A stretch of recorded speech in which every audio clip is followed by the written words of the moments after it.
Hi hello good morning. അപ്പോൾ എല്ലാവർക്കും സുഖമല്ലേ? നമ്മളിതേ അമ്പലത്തിൽ പോയിട്ട് വന്നു കഴിഞ്ഞിട്ടാണ് ഇന്ന് സുന്ദരന്മാർക്ക് ഫുഡ് കൊടുത്തത് കേട്ടോ. അതായത് ഇറച്ചി മീനൊന്നും ഇല്ലായിരുന്നു. അപ്പം നമ്മൾ വന്നിട്ട് മുട്ട വാങ്ങിച്ച് അത് വാട്ടി അതിനകത്ത് ചോറിട്ട് കുഴച്ചിട്ടാണ് കഞ്ഞിയായിട്ട് കൊടുത്തത് കേട്ടോ. അപ്പം അത് ഭയങ്കര ഇഷ്ടമാണ്. ഇറച്ചിനേക്കാളും മീനിനേക്കാളും ഇവന്മാർക്ക് ഇഷ്ടം മുട്ടയാണ്. മുട്ട വാട്ടി ചോറ് കൊടുത്താൽ എന്തോരം ചോറ് വേണേലും കഴിച്ചോളും.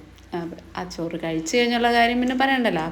പൂട്ടിയിടുന്ന സമയത്ത് മാത്രം തമ്മിൽ എത്തിയാലാത്തത് കൊണ്ട് മാത്രം ഇച്ചിരി ഇടി കുറഞ്ഞ് അങ്ങും ഭയങ്കര നിരാശപ്പെട്ടാണ് കിടക്കണം. അഴിച്ചു വിട്ട് അപ്പം തുടങ്ങും.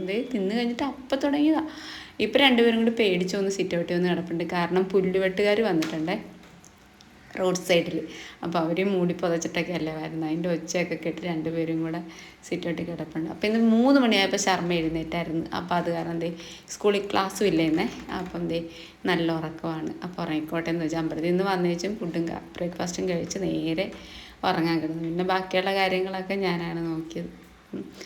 ഇന്നിവരെ അഴിച്ച് കിട്ടിയിട്ടില്ല. അവരൊക്കെ ഇവിടെ തന്നെ നിൽക്കുവാണ്. അപ്പം നല്ല വെയിലുണ്ടല്ലോ, അത് കാരണം കൊണ്ടുപോകാൻ നിൽക്കുവാണ്.